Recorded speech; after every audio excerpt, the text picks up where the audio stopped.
What is up, booktube? It's Monty, and today I'm back again once again with another video. Today I'm going to start a reading vlog. I'm calling this a reading vlog. It might not wind up being a reading vlog, but we're going to start the video like this anyway because it feels right. Right now I don't really know how invested I am in actually documenting the reading process, and for the last few books that I've read, I'm not sure how well documenting the reading process has actually been in terms of it being a beneficial activity. I think a lot, this is, let's go on to a little tangent. I think a lot about like TBR games and how I feel like they're fun to like watch sometimes, but I don't know. I feel like sometimes I want to sit down like Jasmine Masters and be like, TBR games really fucked up booktube. I enjoy making reading vlogs, and there was a time where I felt that they were beneficial to me, where I was able to articulate things as I was reading. I don't know. So this is, what it might turn into is me sitting here and saying this is going to be a reading vlog, but I don't know how much of the actual reading process I'm going to be documenting going forward in these things. I feel like I kind of just want them to become, in a way they were already more sit down videos, because one, the closest thing I have to a vlog camera is my cell phone, and I don't be recording videos on my cell phone anymore because I hate the quality of it when I come back to my actual Nikon. So there's that.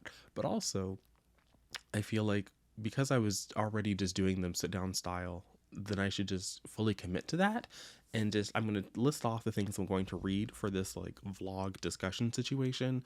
And if anything truly like happens where I feel the need to work through a book, then I'm going to work through that book with you. But what I think I really want to do going forward is give you a list of things that I plan to read for the time period. This is going to be a weekend reading vlog. I'm filming this on a Thursday for it to go up on a Monday, so it's going to be a long weekend, but I'm also still on vacation for my job, so it feels like it's appropriate to call this a weekend reading vlog, even though it's going to be longer than, Thursday through Friday to Sunday or whatever.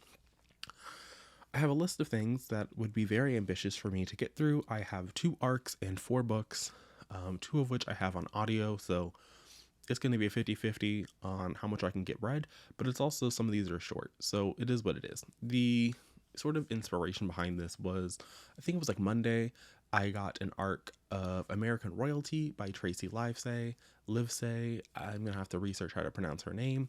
This comes out on my birthday, so June 28th, which is another reason why I didn't really want to like vlog this, because at first I thought about holding this video for a while, but I don't think I'm going to hold it until like fucking June. I don't want to do that. So I've decided that if I do a sit down discussion video, then I can talk about what was good about the book, what was bad about the book, and then I don't have to feel bad that I'm putting it up months and months early. So American Royalty is about I believe, an American rapper. Her name is eluding me, but her stage name is Duchess, and I believe, the Crown Prince of England or whatever, books the act for I think it's for his mother, the Queen, I don't really know his relation, but the Queen. He books it for the Queen. But he books Duchess this like rap act for the Queen or for a royal party situation, and maybe that's not the best act for the situation, but then they lock eyes, they bond, they connect or whatever. I don't know how long this is going to be, but I have it. I'm excited to read it. I'm going to read it. But I also have the 3rd book in the American Royals series, the ones that were, where did they go? The 3rd book in this series, by Catherine McGee. I believe it's called Rivalry or Rivals. I don't know how much I could talk about it without roaring it, like without spoiling the first 2 books in that series. But I have an arc. It's one that I'm excited to read. I'm going to read it, so it is what it is. It makes sense. And so then, because it had those 2, like royalty themed arcs, I was like, oh, I have this book on my owned TBR, The Royal We by Heather Cox and Jessica Morgan, which is supposed to be a William and Kate sort of like I don't say reimagining, but it's inspired by William and Kate. And so I was like, why not? I already own it. And then this was the real kicker. I got sent an Amazon package from one of you lovely subscribers. There was no notes. I don't know who did it, but they sent me Playing the Palace from my wish list. And this is also an American event planner and, the Prince of Wales. So gotta read that, because these are already books that I own. And because I was going to read those 2 things, well, I might as well go to the library and pick up a couple more. And so I have Royal Wedding by Megan Cabot, Megan Cabot by Meg Cabot. And this is the most recent Princess Mia book. This is again like book 11 in a series, but there's like a time skip from the events of the last book in this one. So I feel like I'm going to be okay to read this because in this she has already gone to and graduated from college, and I believe the 10th Princess Diaries book she is a senior in high school, so like I think I'll be okay. And then The Air Affair by Heather Cox and Jessica Morgan. So that's the theme for this is, royal themed reading vlogs. I don't know if Erin is ever going to bring back her like royal readathon, but I figured that I could let you know if any of these are suitable picks for y'all to read for that little situation if it ever sees the light of day again. Again, these are probably going to be a series of sit down discussions about a book, but there might be some vlog clips, there might be something else. I don't know.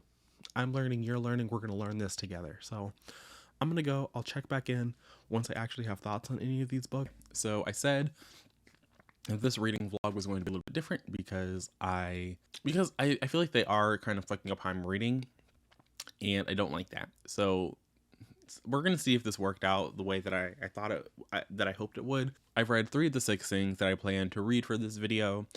I'm going to talk about those 3 things. There won't be as much in-depth discussion as I feel like you normally get from a reading vlog. These are also things that I don't really know how much I would have had to say in the moment.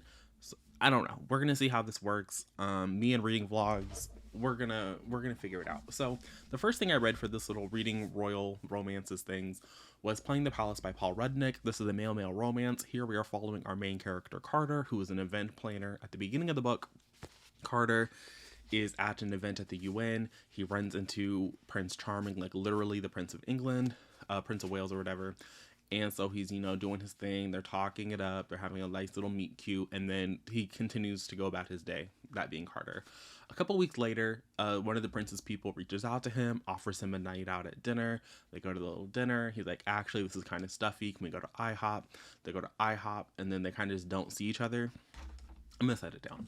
They don't see each other. They kind of sort of keep in contact. Eventually, the prince goes to Carter's sister's wedding. They want another date.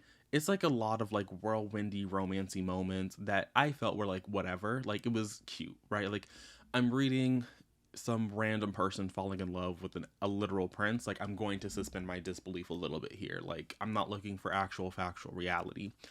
As the story went on, though, I didn't buy it. Part of what Carter's motivations at the beginning of the book are is he's trying to get over his ex-boyfriend who had cheated on him repeatedly with a number of people that he found out like maybe a month before the book starts. So in the 3rd act of the book, Carter and his ex-boyfriend link up in London, and one way or another they wind up kissing. There's like an explanation about it. There's this, that, and the third about it. And Carter and the prince break up over this whole situation. And it was this thing where it's like, of course I should have trusted you. Why couldn't you believe me? This man has always like done this, that, and the third for me. The prince is like on literally on international television making a fool of himself for this little event planner that he went on 4 dates with. It was a lot of foolishness for me. It just kind of went downhill real fast, and I hated every second that I spent on the train. And ultimately, I don't think I would recommend this to people. Definitely, it was like, I enjoyed the humor of this. I enjoyed some of like the sentences in this. Nothing that was like poetic or anything. It was just there were definitely times that I laughed out loud reading this, and that's why I thought I was going to enjoy this, because I was like, I'm enjoying the dynamic, I'm enjoying the characters. But as the story went on, I was like, the book is not long enough. Like it's simply not. And I don't know. I think that there is, for me, it's like romance readers are always like, a book can't be 400 pages. But I'm like, sometimes a book needs to be longer. Like, it's cute that you want to get like these 2 people together and like go off and live happily ever after. But I do think you need more than 280 pages. Like, I think you need more than 300 pages. I think that like 400 pages is not obscene. I don't think that it is. Especially because I feel like there were like, specifically in Playing the Palace, they spent more time broken up, not together, than they did actually being together. And so when the book ends at them at the wedding, it's kind of like, okay, but you guys have been together for like no time, and like you're constantly skipping through time because you're not writing a longer story.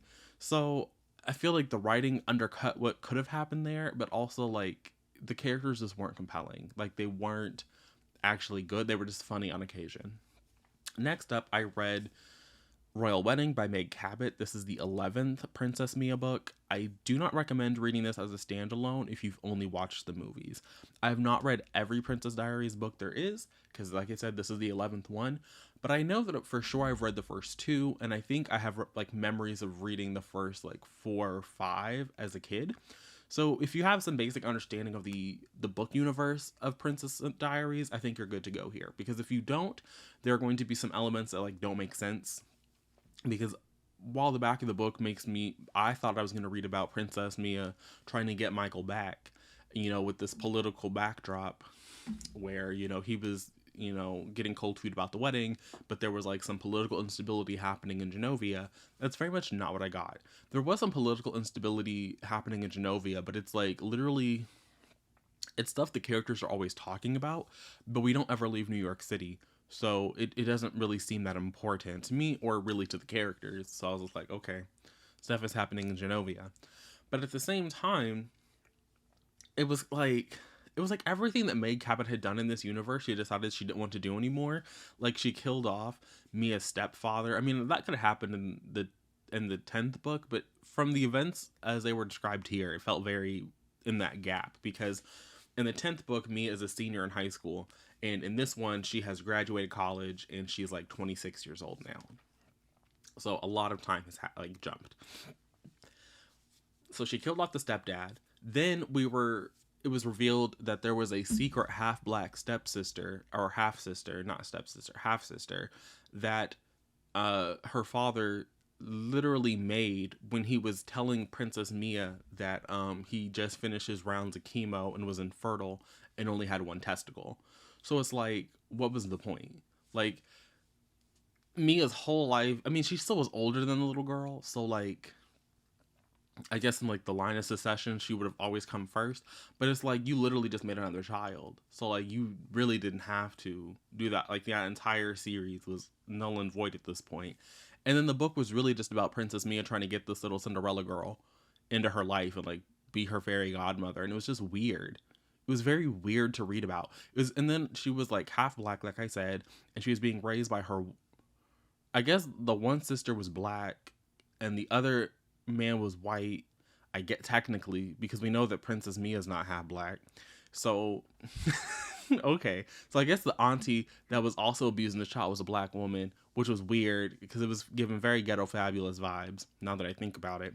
And then her uncle was like also being just like real abusive, and their children that they had together had nice things, but the other little girl didn't have nice things.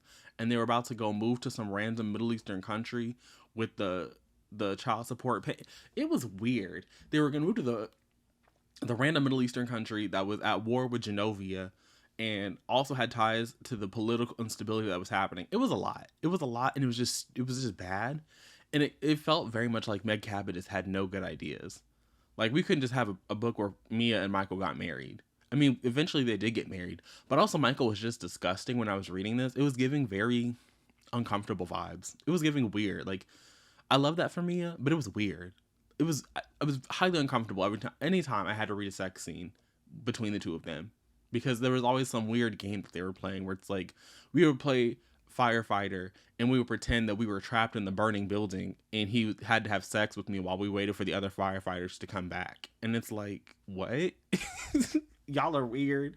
Or when they went on their honeymoon, they played Alien Invader and Michael was a humanoid alien and Mia was the only person left on Earth, and he was going to take her back to his planet, and she was going to repopulate her, like, the other alien's planet. And I was just like, what? It was it was a lot of weirdness that I don't think really gelled together. And I think that if you were reading this like nostalgia as someone who really loved the Princess Diaries, those first 10 books, and you read this, like, sure, maybe.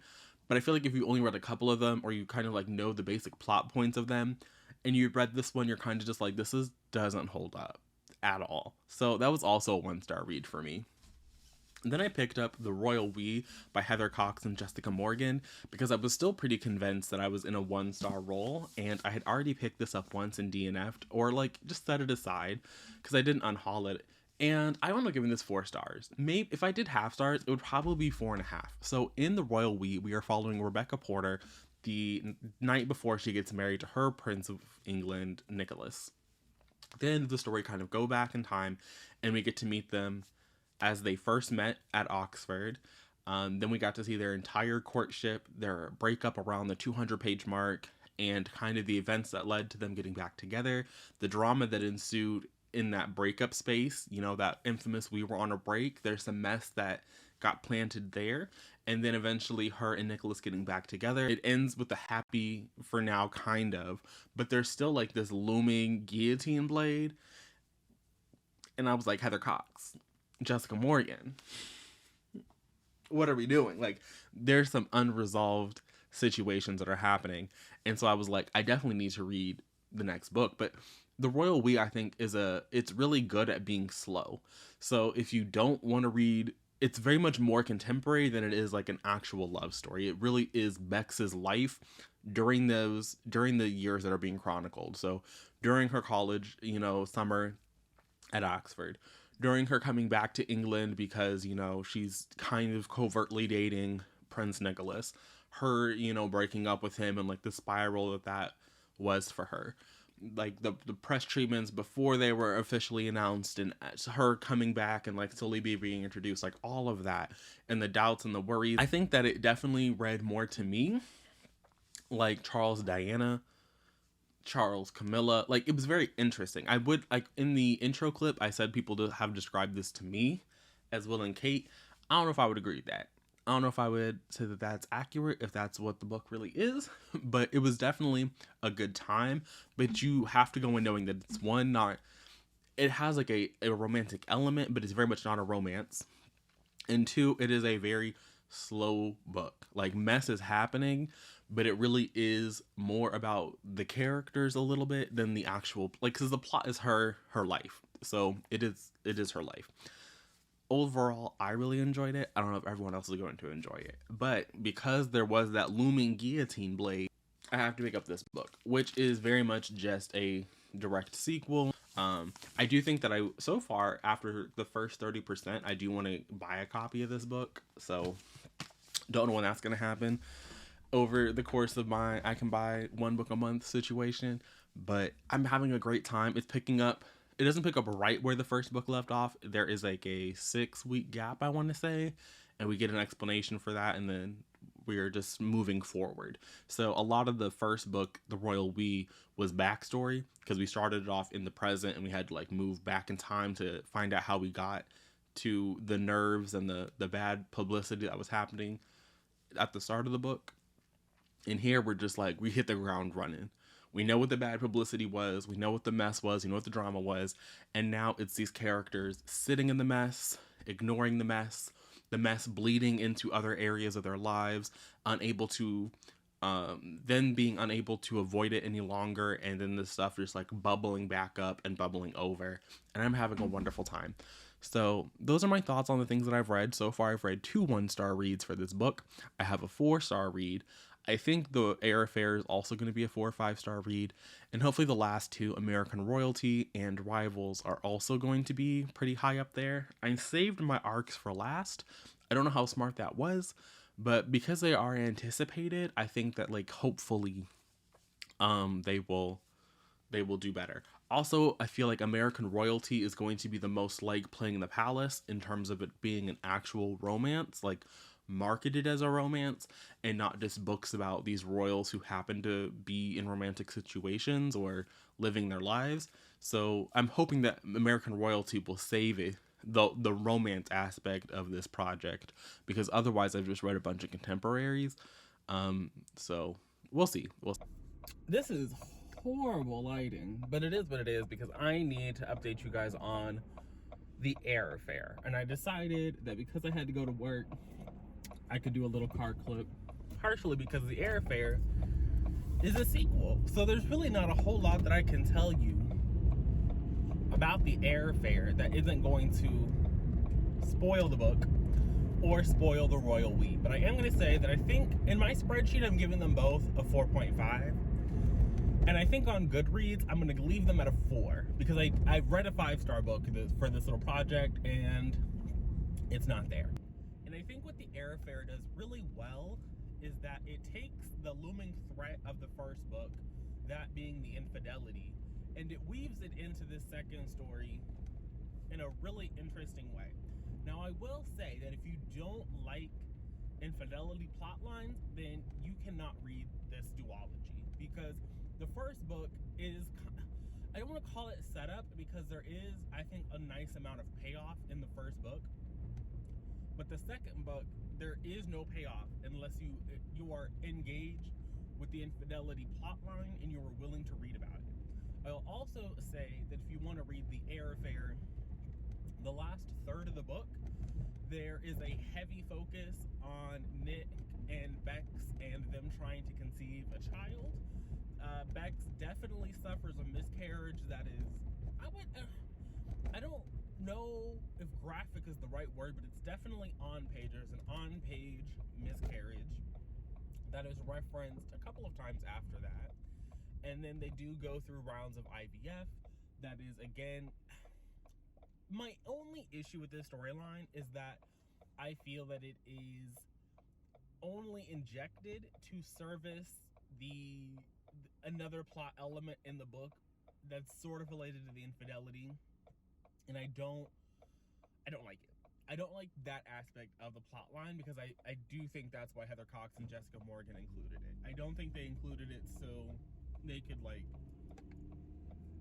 show a royal family having difficulty conceiving, you know, letting women who have had difficulty conceiving, like, see themselves in a book. I don't think that's why they included it. I think they included it for the drama, and that, again, is why I can't really give it a full 5 stars. And I do think that the character that is related to that whole storyline, he does get short shrift. And if you go on Goodreads and you look at negative reviews, a lot of the reviews are in relation to how this love triangle resolved itself and how the infidelity storyline wrapped up. And I do think that it was not the best that I've ever seen in my entire existence on this planet. I do think that it was messy in a way that wasn't always fun, but so much of it did give me, like, soap opera vibes. And I feel like it would be a little bit hypocritical for me to come on here and act as though that's not a kind of a storyline that I like to read about, because it very much is. And so for me, I'm okay with it being a little soap opera-y. I'm okay with it being a little messy, a little bit insensitive. But I do think that a lot of readers are not going to be. I also feel that, again, like, the first book, to me, that was my second time reading it, and it was only then that I was able to actually finish the book. And so I do think that there is a possibility that just the series overall is a little bit slow. At times, I do feel as though, like I have with duologies in the past, there isn't really, I don't want to say justification, but there isn't really a justification as to why this is split up over 2 books, why we had to see this story play out twice. I do think that we could have had very similar plot elements in a standalone story. I don't know if this was really the best vehicle to relay this particular story, but at the same time, as a set, as 800 pages, I had a wonderful time. I can't diminish that fact. Like, I will not come here and lie to y'all and say that I didn't, because even when there were times where I thought that the book was doing a little bit too much, that it was crossing some lines, or it wasn't, not even that it was crossing lines, but just that it wasn't doing everything I thought that it could have done to tell the story that it wanted to tell, I was still having, again, an A+ time. I was still enjoying myself. I was still invested in the story. And so if I'm invested in the story and I'm having a good time, it does feel a little silly to be like, don't ever read this. Again, I gave it 4.5 stars on my spreadsheet. I think I'm gonna round it down to a full 4 stars for Goodreads. I know I could get on Storygraph, but I'm not trying to be on Storygraph. So I take it back. Technically, I do have a Storygraph account, but I'm not trying to be on there like that. So I had a good time. I do kind of recommend it to people. Kind of also don't. It is what it is. Read what you want to read. I'll check in with you guys in a little bit to wrap up this whole situation. Okay, so if you made it this far, then we are at the end of the video. I just have a couple of things to wrap up, and then we are going to be done here. So the first thing I'm going to talk about is American Royalty, which at the beginning of this video and in some clips that you have seen me discuss, I was really excited for this. This was going to be my birthday book. I was like, it's been a hot second since my birthday has been on a Tuesday. We have a black main character. It's going to be a romance. It's going to be a fun little time. And the more I read of this book, the more I knew it was not for me. And I think that this is part of it is I think that just like regular heterosexual romance is just like, I don't know if it's for me as a gay man. Like, I just don't know if that's like something I'm all that invested in. And part of it, I think, is just like the book was, calling it bad, I think, isn't fair. I want to applaud the book because our princely main character in this one, Jameson, was not the Prince of Wales. He was the Duke of Wessex.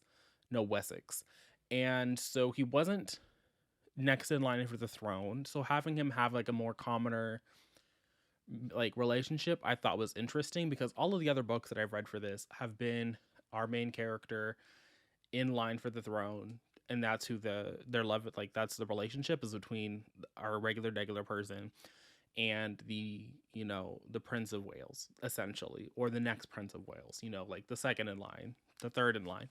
He is like a little bit further down. He's like eighth in line or so. So I thought that was an interesting situation.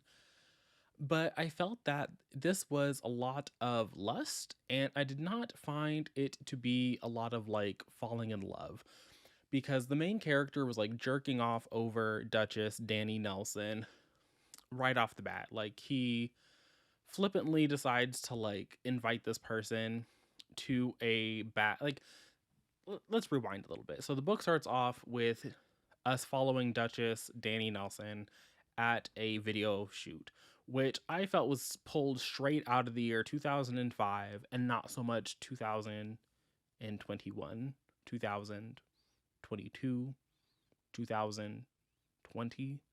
I felt that it was a lot of like outmodeled, outdated looks at things, which, okay, sure, but I felt it read a little dated.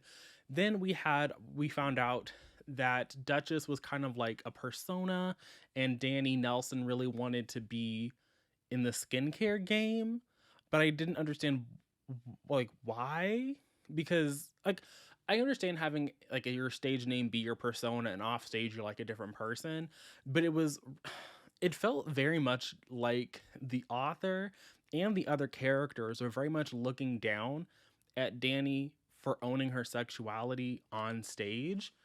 And I thought that was a weird. It made me a little bit uncomfortable at times because I was like,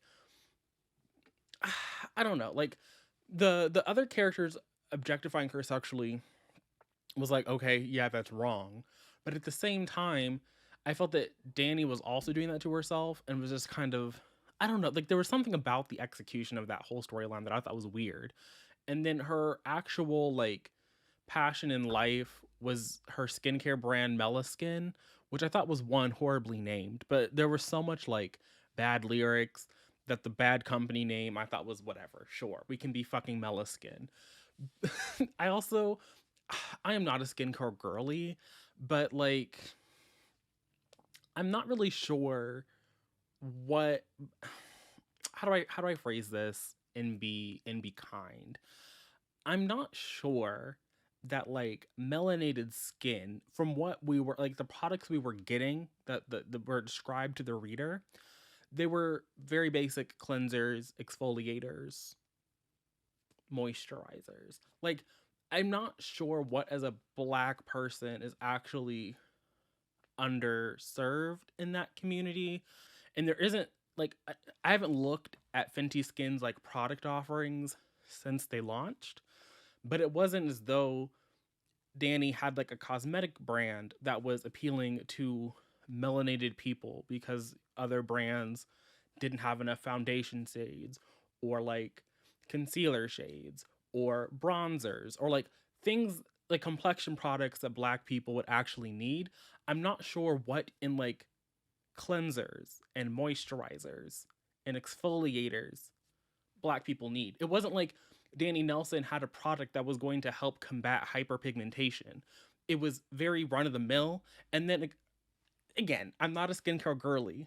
I know that like there are definitely needs that are underserved, but like I wasn't feeling that like a lot of research had actually gone in to the Meliskin line, to the product offerings there, and it was just a very contrived situation to get our characters together. Because basically, what happens is her company is going to be bought out by a larger brand, and this sale goes awry because she is in a feud with a white pop star that she has like literally never interacted with.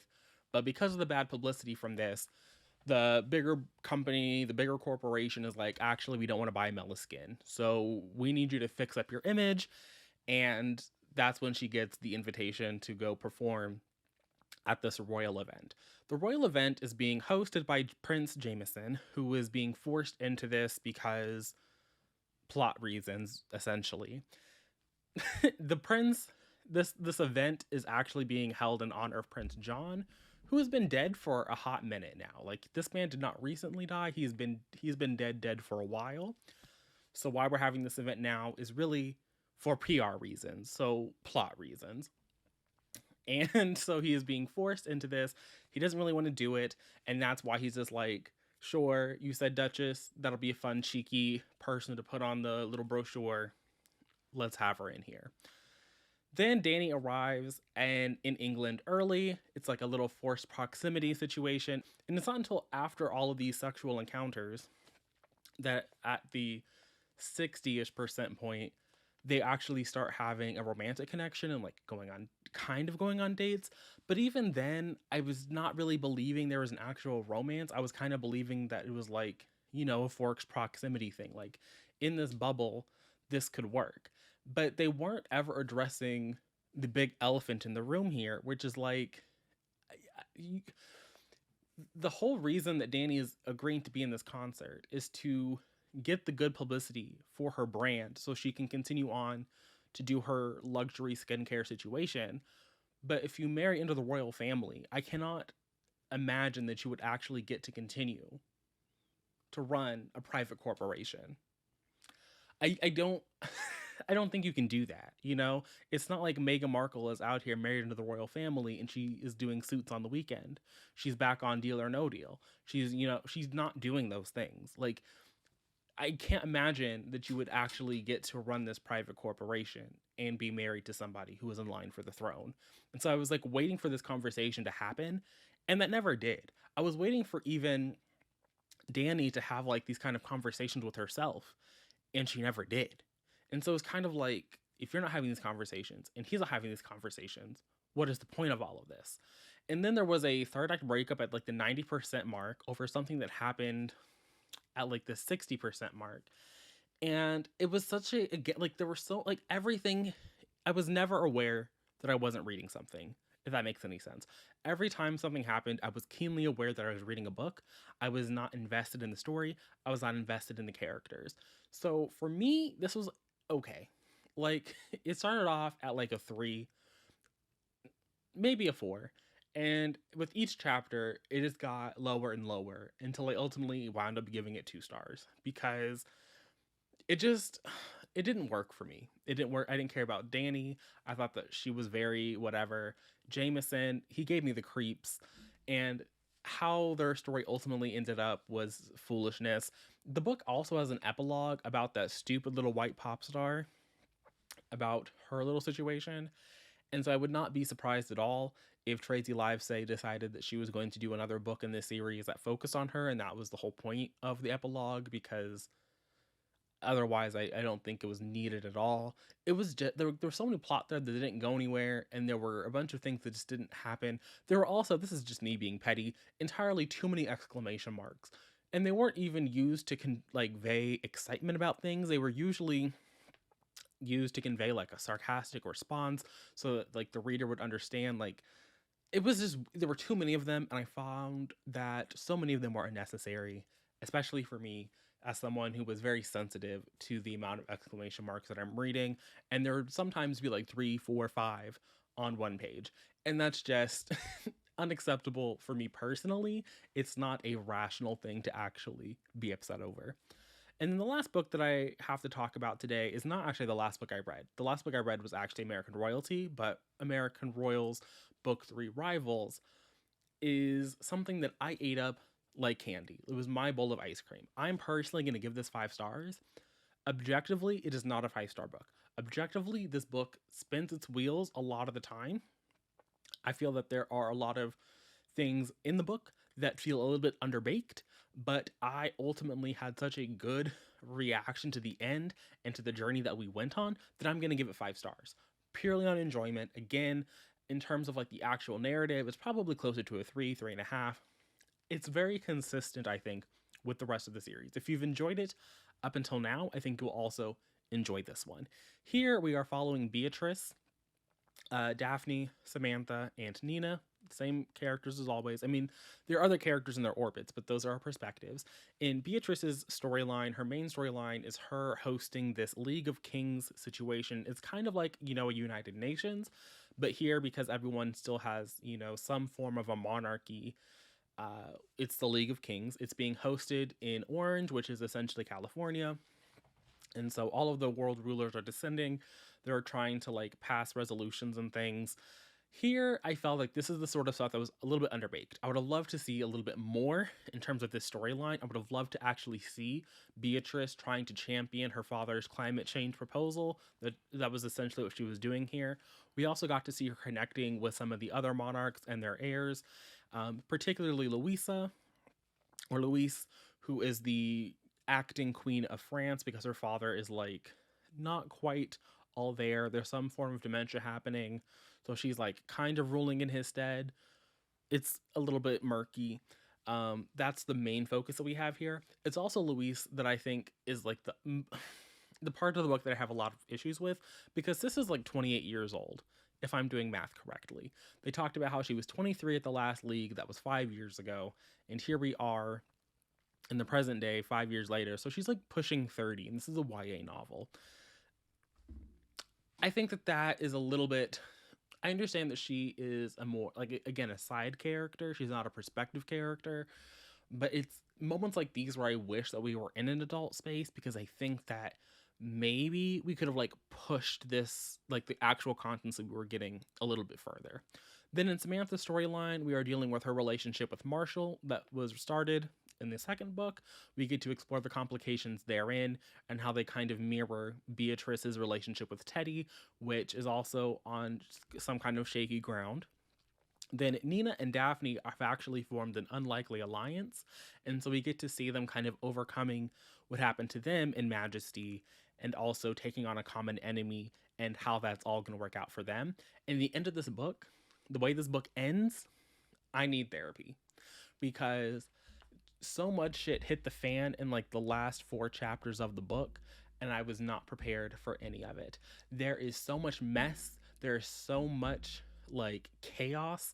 It was like watching like I talked about soap opera in The Air Affair, but when I tell you that Rivals took it to a whole new level, it was on a whole other level. It was everything that I wanted. It was everything I didn't know that I needed.